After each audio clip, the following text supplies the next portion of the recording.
नमस्कार, सादर जय जिनेंद्र। क्षमा ब्रेकिंग जैन न्यूज प्रतिदिन प्रातः, दोपहर एवं रात्रि में देश भर से संपूर्ण जैन समाज से संबंधित सही और सकारात्मक समाचारों के लिए देखना और सुनना न भूलें। साथ में आपसे विनम्र निवेदन है कि यदि आपने इस चैनल को सब्सक्राइब नहीं किया है तो कृपया अवश्य कीजिए और शेयर और लाइक करके धर्म प्रभावना में सहयोगी एवं सहभागी बनिए।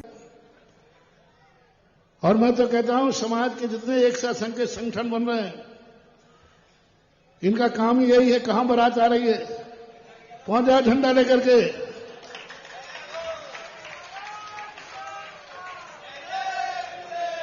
किसी के यहां जन्म हुआ है वो पहुंच जाते ना। अरे अपन उनके पीछे नहीं है, अपन तुरंत किसी के यहां जन्म हुआ है और पहुंच जाओ झंडे लेकर। किसी के यहां मरण हुआ है, पहुंच जाओ झंडा लेकर, वंदन करके आरती को ले जाओ। शुभ ही शुभ होगा। मन चाहिए रास्ते, तो अंदर चेतना चाहिए और चेतना में आना तो पड़ेगा। अच्छे से आ जाओ, नहीं तो ठोकर खा के आओगे। और जब तक तुम आओगे तब तक चिड़िया खेत चुन। अभी जाग जाओ। तो जैन साहब ने आज कितनी बड़ी बात कही। जागो चेतो। महात्मा मंदिरों में सम्मेलन करने से कुछ नहीं होगा। चेतो मूल जड़ पर उन्होंने प्रहार किया है। 21 साल से 22-23 साल की उम्र में कोई बच्ची नहीं भागती, बहुत कम। पहले जल्दी शादी करने का मतलब ये नहीं था कि बाल विवाह है। जल्दी शादी करने का अर्थ है कि जब तक ये अपना किसी प्रकार के गलत कार्य न कर पाए उसके पहले ही एक दूसरे को सौंप दिया जाए। कितना बड़ा एक पढ़े लिखे का सोच है। आज पढ़े लिखे लोग छोटी उम्र के विवाह के विरोध में है, होते हैं नहीं, विरोध में। लेकिन आज उन्हीं बड़े लोगों के मुख से मैंने सुनी यही बात। तुम्हारा कोई हेरा खेरा कहता या कोई सामान रूढ़ीवादी कहता, कोई दद्दाजी कहते तो मैं नहीं सुनता।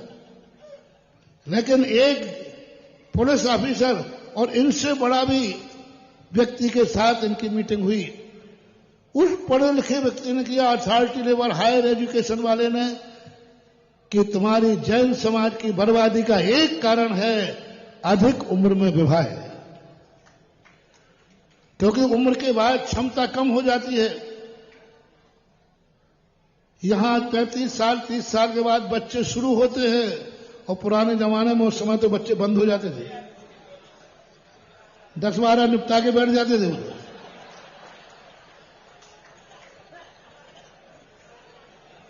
ये मेरा सोच नहीं, देखो भाई, मैं तो उसका विश्लेषण कर रहा हूं। कितना बड़ा सोच कहां से खो जाए। आज बाल विवाह के विरोध में विश्व चल रहा है और आज भी लौट रहे हैं कि नहीं, अति बाल विवाह तो गलत है, लेकिन अति प्रौढ़ विवाह भी ठीक नहीं। कितनी बड़ी खोज की इन्होंने। अधिक विवाह के साथ 20 साल के बाद हर बच्चे को, हर बच्ची के लिए मां बाप को चिंतित हो जाना चाहिए। यदि अपना घर, अपनी जाति, अपना आचार विचार बचाना तो है, क्योंकि अभी बच्चे तुम्हारे कंट्रोल में। अब 30-35 के बाद वो खुद अपने आप में शेडेड हो जाते हैं। और कितनी बड़ी सोच उसमें कही। ये सोच आज समाज के बीच में आना चाहिए। और इतनी उम्र के बाद फिर सोचते बच्चे क्या पैदा करें, वो अपने बस की बात नहीं है। बिना बच्चे के ठीक है, दोनों रह जाएंगे, ये फैशन हो गया। और अंत में जो 48 का बता रहे हैं, वो बैलेंस बढ़ करके 4 हट जाएगा, 0.8 रह जाएगा। फिर तुम्हारी कोई सुनने वाला नहीं रहेगा। जनसंख्या की गणना की जो बात कही, नाम के अकेले जनसंख्या, नाम के अकेले जैन लिखने से कुछ नहीं होगा। हमने चुनाव, उसमें एक जाति का खाना आता है। 3 खानों में जैन लिखना है। नाम के साथ तो जैन लिखना है, धर्म के साथ में जैन। एक सबसे बड़ा जो खाना है जिसमें जाति का है, उस जाति में आप लोग क्या लिखते हो? उपजातियां। जैसे आप जाति में लिखोगे तुरंत सबको जाति खंडेलवार, जाति परिवार, जाति गोलापुरम, जाति गोलालारे, जाति जायसवाल, जाति बगेरवाल, जाति पल्लीवाल। बस ये सब तुम्हारी जैन जाति में नहीं आई। 90% मैंने कई लोगों से पूछा, मैं इनका इंटरव्यू कैसे लेता हूं, भक्त पूछता हूं, तो मैंने एक बार सोचा कि देखें क्या है, राजस्थान की बात है। मैंने जितने भक्त आए तो मैंने कहा आज हम यही लेंगे इंटरव्यू। मैंने कहा भैया आप कौन सी जाति हो? महाराज मैं खंडेलवाल हूं। चलो चलो बाहर कर जा। दूसरा बोले भैया आप कौन जाति? बोले बघेरवाल हूं। मैंने कहा जब ये मेरे ही सामने बोल रहे हैं, मतलब दिन भर में 20-25 लोगों से हमने पूछा, उसमें से 1-2 लोगों को छोड़कर बाकी ने अपनी जाति बताई। मैं जायसवाल हूं, मैं पौरवाल हूं, मैं पल्लीवाल हूं। और जैसे वो पूछेगा तुम्हारी जाति क्या है, तो तुम फट से वही जाति निकालोगे। क्या निकाल दोगे? है नहीं, तुम्हारे तो रटी है। पूरा दक्षिण भारत इसमें है, वहां अज्ञानता बहुत है। यहां तो तुम लोग फिर भी अब बहुत चर्चाएं मीटिंगें बहुत होती हैं। तमिलनाडु, उड़ीसा, केरला, पूरा बिहार, पूरे इनमें सब में उपजातियां। दक्षिण में तो जानते नहीं जैन जाति है, वो तो यही जानते कि मेरी जाति है। सेतवाल है तो सेतवाल लिखा देंगे। दक्षिण की जातियां कुछ अलग नाम है उनके। पाटिल वाले वो पाटिल ही लिखाएंगे, हमारी जाति पाटिल, और है वो जैन। तो सबसे बड़ा अभियान चलाना है कि जनगणना में अपनी उपजाति का नाम न लेवें, जैन जाति के खाने में जैन लिखाएं, तो ये बहुत बड़ा काम। अभी तक अपन सोच जाते नाम के साथ जैन लिखने से चल जाएगा। नाम के साथ तो जैन लिख लिया, जाति में आपने अपनी उपजाति लिख दी, जाति में आपने खंडेलवाल बघेरवाल लिख दिया, तो आपका नाम जैन लिख भी दोगे तो आप जैन की कोठी में नहीं आओगे, जाति में आओगे। तीसरा जो आज उन्होंने एक बहुत बड़ी बात कही जैन साहब ने, वो पूरे भारत में फैलाओ। अपने मोबाइलों से सबसे कहो, एक ही बात कहो कि हमें भाषा में कभी अकेला बात हिंदी नहीं लेना। प्रत्येक जैनी 3 भाषाओं का तो जानकार है ही, और अंग्रेजी मिला दो 4 भाषाएं प्रत्येक जैनी को आती हैं। इंग्लिश कम किसी को आती, किसी को नहीं। 3 भाषाएं भारत के हर जैनी को आती है। मध्य भारत के लिए हिंदी आती है, तो महाराष्ट्र को मराठी आती होगी, कर्नाटक को कर्नाटकी आती, लेकिन 2 भाषाएं सबको आती हैं। प्रत्येक जैनी को 2 भाषाएं आती हैं, संस्कृत और प्राकृत। संस्कृत प्राकृत प्रत्येक जैनी पढ़ता है। भक्तांबर पढ़ते हैं कि नहीं? पूरे भारत में भक्तांबर है कि नहीं? तो संस्कृत की ज्ञाता हो ना आप, किसने कहा नहीं? प्राकृत में नमोकार मंत्र बोलो। भारत में किस प्रांत के लोगों को प्राकृत नहीं आती? बाद जिस दिन से बोलता है उसी दिन से नमो हरिहंताणम बोलता है, तो फिर क्यों नहीं लिखाते हो कि हमारी 3 भाषाएं हैं, हिंदी, प्राकृत और संस्कृत? आज गवर्नमेंट ने कह रही प्राकृत को जानने वाली कोई नहीं है। तुम्हारे जैनियों में प्राकृत नहीं जानते। आज हमें प्राकृत की भाषा के लिए इतना बड़ा बेनिफिट मिलना चाहिए। हर यूनिवर्सिटी के अंदर प्राकृत भाषा का डिपार्टमेंट होगा। बस सारे भारत के जैनी इस जनगणना में मात्र 3 भाषाओं का नाम लिखाएं। और कोई पूछे प्राकृत में तुम क्या आता है, तुरंत नमोकार मंत्र सुना दो। क्या सुना दो? नमोकार मंत्र सुना दो। और सुनना चाहो तो कहना चफ्तारी दंडक, ये भी प्राकृत नहीं है। केवली पंडित तो प्राकृत है। चत्तारी लोग उत्तमा, संत लोग उत्तमा, सिद्ध लोग उत्तमा, साहू लोग उत्तमा, केवली पंडित तो ये प्राकृत है। बोले वर्ष सुनना है तो 12 वर्षीय का जिन्होंने किया हो, द्रव्य संग्रह की 10 घाटा फटकार दो। जीव मजीवम दब्बम जिन बरबस हेण जैन निर्दिष्टम देवेंद्र बिंद बंदम वंदे तम शब्दा शिक्षा। इतने में वो जनगणना काटेगा, भैया बस चुप रह जाओ। ये क्या कह रहे? हर व्यक्ति को प्राकृत आती है। बहुत बड़ा सजेशन दिया है भारत के लिए कि आज इस बार जो यहां से आप लोग प्रचार करना, मैं भी कई बार इसको किसी प्रसंगवश ले लूंगा। लेकिन आप लोग ज्यादा अपने अपने मोबाइल से जब भी लिखना हो, भाषा में कम से कम कितनी लिखाना है? हिंदी, संस्कृत और प्राकृत। और भाषाएं तुम्हें आती है तो लिखवा देना, इंग्लिश आती तो इंग्लिश लिखवा देना। तो ये प्राकृत की रक्षा करना है अपन को। अपन तो करें, जब तक संरक्षण सरकारी नहीं मिलेगा अपन प्राकृत भाषा को नहीं बचा पाएंगे। आज हमें मुश्किल पड़ रही यूनिवर्सिटी, हम खुलवाते बोले महाराज जी है ही कौन जानता प्राकृत भाषा। अब हमने पाठशालाओं में शुरू कर रहा हूं, पाठशालाओं में प्राकृत के शब्द कुछ पढ़ाने की बात सोच रहा हूं कि कुछ ऐसे बेसिक में जैसे तुम्हारे शब्द होते आ ई यू, तो प्राकृत की लिपि बन जाए। अभी संस्थान से समय पुलक गोयल वगैरह इसके लिए कर रहे हैं कि प्राकृत के लिए शिविर लगाओ, प्रतियोगिता कराओ, प्राकृत में बुलाओ, क्योंकि अपने सारे साज प्राकृत में हैं। तो ये सारे कार्य कब संभव हैं? जब हमारा ऐसा एकता हो। आज एकता के नाम पर आपने देखा कहीं कुछ हो जाता है तो सब डरते हैं, अरे भैया उनका भारतवर्ष एक संगठन है। यदि वो ऑफिसर, जैसे इन्होंने कहा था ना, ऑफिसर तुरंत डरता है, कौन सा संगठन से ज्ञापन आया है? अच्छा इस पंचायत का आया होगा, अच्छा इस महिला मंडल का आया होगा, अच्छा इस युवा मंडल का आया होगा। ऑफिसर से युवा मंडल कितने लोगों का है? बोले एक मोहल्ले का है। बोले चलो फेंको, क्या कर लेगा ये? आखिर इनका बात नहीं मानेंगे तो एक मोहल्ला ही तो भड़केगा। लेकिन उन्हें ये पता चल जाए, आप बिना नाम भी बता रहा हूं, जो अंतर्राष्ट्रीय संगठन है उनकी आवाज उठते ही सर कांप जाते हैं। यदि कुछ गड़बड़ हुआ तो 1 मिनट में सारे भारत में हंगामा हो जाएगा। सारे भारत के संगठन, एक ही संगठन है, सारे भारत का एक संगठन सड़कों पर उतर आएगा। और ये सब जातियों ने अपने ऐसे संगठन बना रखे हैं। मात कमी है तो किनके पास? अब जैनियों का एक ज्ञापन जाए, बोले किसने दिया है? बोले एकता संघ का ज्ञापन आया है। कलेक्टर कांप जाएगा, एकता संघ यानी पूरे भारत का। यदि मैंने यहां सुनवाई नहीं की तो 1 मिनट में इनका फोन होगा और सारे भारत के जैनी सड़क पर उतर आएंगे, तो मुश्किल हो जाएगा।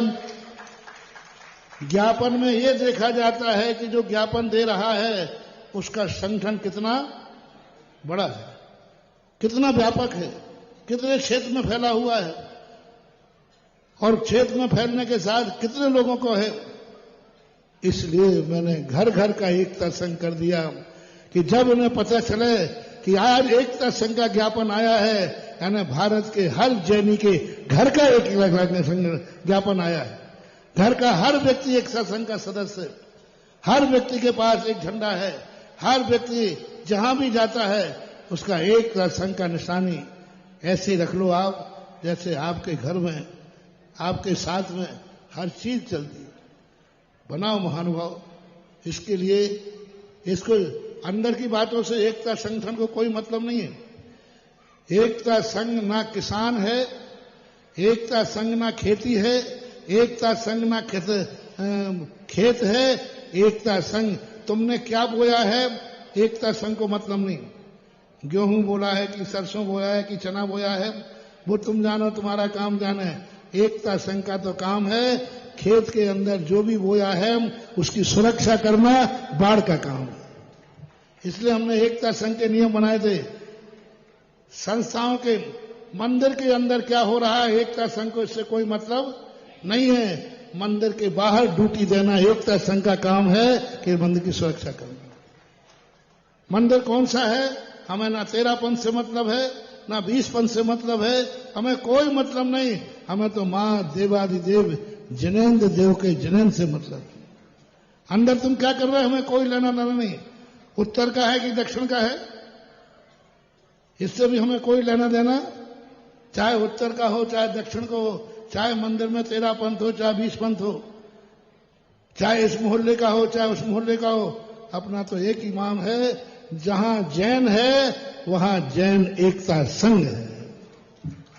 और बाहर से जो राजनीतिक, बाहर से जो अराजक तत्वों से जो हमारे ऊपर आक्रमण हो रहे हैं, उनसे बाढ़ की रक्षा करना मुख्य उद्देश्य है।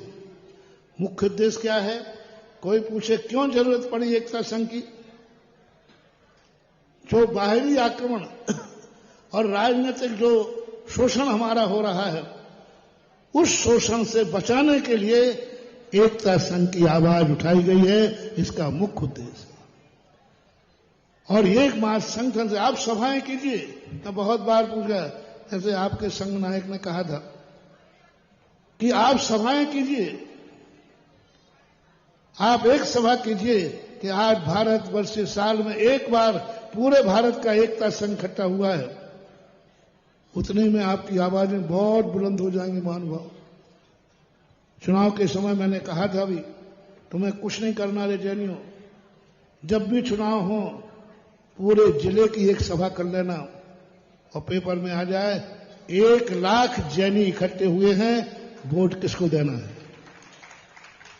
चर्चा कुछ भी नहीं करना, कान में कहना, कान में कहना, बस हवा ये पहुंच जाए कि मीटिंग किसकी थी, वोट किसको देना है। बस इस बात पर मीटिंग हुई है, निर्णय अगली सभा पर छोड़ दिया गया है।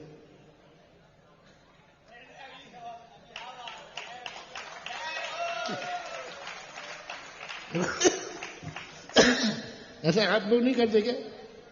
कोर्ट भी करता है, कोई गड़बड़ ठीक है। जैसे वो अर्जी लगा रहे थे ना कि हमने तो अर्जी लगा दी पंचगणना की, आपको तारीख घोषित कीजिए। नहीं, तारीख बढ़ भी जाती है, बीच में कोई एप्लीकेशन लगा दे तो। अरे इतना बुद्धू थोड़ी खबर रखते रहता हूं तुम्हारी। कोर्ट में होता ना, अब फैसला होने वाला था, बहस होने वाली थी, एक ने एक पर्ची लगा दी, मुझे भी सुना जाए। इतने में क्या हो जाता है, कोई वकील बैठा है, इतने में क्या हो जाता है कुमार जी, इतने उसने यूं लगा दी, मुझे भी सुना जाए। अब आपको कुछ भी नहीं सुनाए और अगली मीटिंग में साहब मुझे कुछ नहीं सुनाना। लेकिन 1 तारीख तो उसने, तो हम क्या करेंगे, बीच में एप्लीकेशन आ जाती है कि मुझे भी सुना जाए, तो सुनना पड़ता है। तो इस प्रकार की आपकी जो मीटिंग हुई। और दूसरा जो आपके अंदर साधर्मी कोष की बात आई, क्योंकि हम कई बार लोग कहते हैं महाराज जी इतना पैसा आता है, इतना खर्च होता है, इतना दान होता है, साधर्मी के लिए क्या है, गरीब लोग हैं। मैंने कि मैं करके देख लिया, मैं क्या करूं, खूब करके देख लिया, कई जगह मैंने बना के देख लिए, लेकिन उन तक नहीं पहुंचता जिनको चाहिए। सब अमीर गरीब बन जाते हैं। कमेटी वाले अपने रिश्तेदारों को शामिल कर लेते हैं, वो फलाना रिश्तेदार का मामा का भांजा था, उसके यहां पढ़ाई के नहीं, बस उसको पास करा देते, और अपना नेटवर्क होता नहीं, नेटवर्क होता नहीं। अब एकता संघ का एक नेटवर्क ऐसा हो जाए कि कहीं से यदि किसी बालक का नाम आया कि ये गरीब है, पढ़ना चाहता है, ये गरीब है, इसको बीमारी है, एकता संघ वहां की इकाई को फोन लगाएगा, पूछेगा कि इसका सर्वे करके दो कि ये सही आदमी है कि फर्जी आदमी है। ये काम हो जाएगा और वहां का जो एकता संघ होगा वो तो जानते ही होगा, और वो रिकमेंडेशन कर देगा, लो साहब वैलिड होगा, अपना पैसा सही जगह पर पहुंच गया।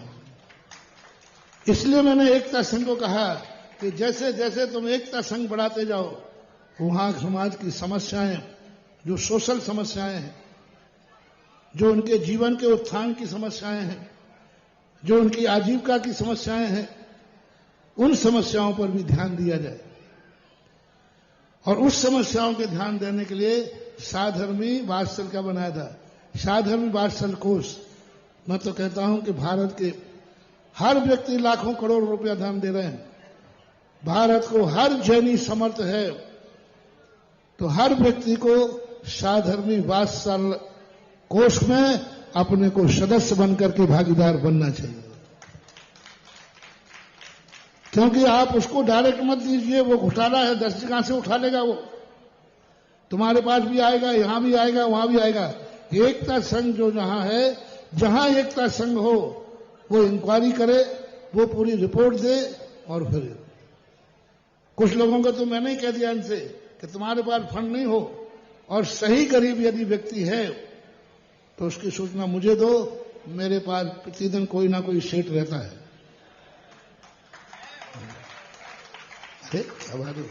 एक दिन में एक सेठ को आशीर्वाद दूंगा तो साल भर के 365 तो, और ऐसा कोई दिन नहीं जाता जिस दिन कोई ना कोई सेठ नहीं आता हो। कोई ना कोई एक सेठ सुबह से शाम तक आ ही जाता होगा, तो उस पर भी अपन विचार कर सकते हैं। लेकिन बस हमारे पास ऐसे ही हो कि वो रिकमेंडेड व्यक्ति हो, प्रमाणिक व्यक्ति हो, सही हो, क्योंकि मेरा एक ही उद्देश्य रहता है, हमारे दानी के पैसे का सदुपयोग होना चाहिए। तो इसके लिए ये बहुत बड़ी चीज है। अपनी समाज में बहुत बड़ी कमी है साधर्मी वात्सल्यबोध, और साधर्मी वात्सल्य के लिए आपको हाथ से हाथ मिला के करना चाहिए। आपको कहना चाहिए तुम्हारे एकता संघ के नायक को कि चिंता मत करो, यदि कोई गरीब तुम्हें मिले तो मेरे नाम से उसको ट्रांसफर करो और मुझे दे दो। मैं व्यक्तिगत आजकल मैंने सीधा कर दिया, सीधा उसका संपर्क करा देता हूं। कोई ये व्यक्ति है और ये सेठ है, तुम दोनों मिल लो। सेठ भी संतुष्ट कि हमारा पैसा, और ग्राहक भी संतुष्ट कि हमें सेठ जी मिल गया। तो ये भी आप सोचना शुरू करो, यदि कोई राशि नहीं देते हैं तो आप उनका नाम ले लीजिए। साल भर में एक व्यक्ति इतने रुपए तक का मेरे पास सहायता के लिए भेजा जाए। साल भर में मान लो तुम्हारे पास जो क्षमता है, मान लो आपकी क्षमता है 1 लाख रुपए की, भाई 1 लाख रुपए का साल भर में एक व्यक्ति पढ़ाई में, बीमारी में, आवश्यकता में, एकता संघ उसको प्रूव करके एक व्यक्ति मेरे लिए दे देना। ऐसे यदि अपन ने 1000 रहने तो 108 कही, बहुत सस्ता कहा। ऐसे अपने पास 1008 सेठ हो जाए जो साल भर में एक मरीज, एक विद्यार्थी, एक गरीब गोद लें। ज्यादा नहीं, ये नहीं कह रहा हूं सब ठेका आप ही ले लो, एक व्यक्ति ले लो, एक बीमार ले लो। आप सीमित कर लो, क्योंकि बीमारी की कोई सीमा। आप कह दीजिए कि भाई मैं 10,000 रुपए तक का मेरे पास है, साल भर में 10,000 रुपए की किसी को दवाई देना हो तो मेरे लिए फोन करा देना।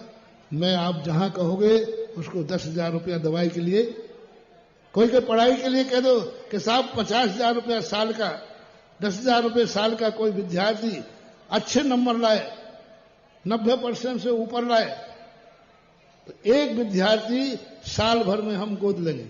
ज्यादा नहीं, कितना परसेंटेज लगा दो, 90 के ऊपर, 95 के ऊपर। आप कह दीजिए 95 के ऊपर का कोई गरीब विद्यार्थी हो, बालिका हो, बालक हो, जो पढ़ नहीं पा रहा है और उसके नंबर 90-95 से ऊपर हैं, तो ऐसा इस ढंग से अपन साधर्मी वात्सल्य से चलेंगे तो मुझे लगता है एक दिन भारत की जैन समाज एक समान रूप से हो जाएगी और हम एक रेखा में बैठेंगे, एक साथ बैठेंगे। गांव-गांव में 84 में अभी बहुत बना, हालांकि 84 गांव बचे नहीं, कहवे के 84 हैं, इसको 84 गांव बोलते हैं, पर 84 है नहीं, क्योंकि सब गांव उठ गए, मुहासा है उठ गया। जितने गांव बचे हैं उन छोटे छोटे गांवों को अपन छोटा मान के न छोड़ें। उन छोटे गांव में भी अपना एकता संघ, मैंने सारे सूत्र दे दिए। अकेले हो तो भी दे दिया कि नहीं, अकेले हो तो भी एकता संघ तुम्हारा है, 2 हो तो, 5 हो तो, 1 घर है तो, 2 घर है तो, लाख घर है। और जितने मंदिरों में है, अभी ललितपुर की चर्चा कर रहे थे, हर मंदिर में एक इकाई शुरू कराओ ना, खत्म बात हो। महिला पुरुष आते ही सुबह पूजन को, हर मंदिर में महिला पुरुष पूजन को आते कि नहीं आते हैं। उसी समय का एक निश्चित कर लिया जाए और एक हॉल में, एक ग्राउंड में, कुछ नहीं है तो छत पे जाकर के वहां सब महिला पुरुष बैठ करके हर मंदिर में एकता संघ की इकाई चली जाए। मात्र एकता संघ का तुम्हारा नाम काफी है। कोई आफत आए तो कहना इस मंदिर के सारे वारिस एकता संघ के सदस्य हैं। और एकता संघ का नाम सुनते ही सामने वाला सोचेगा मामला बिगड़ जाएगा भारतवर्ष ये। क्योंकि यहाँ एकता संगी, अन्य लोग यही कर रहा है, जहां 4 लोग भी खड़े थे, अरे भैया फलानी संस्था के सदस्य हैं, फलाने दल के सदस्य हैं, उतने में सब लोग क्या कह देते हैं, डर जाते हैं कि नहीं। ऐसे ही होना चाहिए। सभी के लिए बहुत बहुत आशीर्वाद। और सब लोग जो जो जिस पर्पज से आए हैं सबकी एप्लीकेशन ले ली है, पर बीच में कोई याचिका नहीं लगाएगा तो शायद तारीख वगैरह दे दूंगा, लेकिन बीच में तारीख आ गई कि हमारी भी सुनवाई की जाए, तो फिर बीच में भी कुछ गड़बड़ हो जाता है। चल, गुना समाज को मैंने कह दिया ना, सब गुना समाज पूरी आई है। गुना समाज तो सब समाजें अपनी है, सब लोग अपने ही है। और क्योंकि मैं तो कभी समाज को पराया मानते ही नहीं हूं, सारी समाजें अपनी है। नेता अपने हो या नहीं हो, समाज तो हमारी थी, है और रहेगी। चाहे ललितपुर हो, चाहे गुना हो, और चाहे नेता का अशोकनगर हो।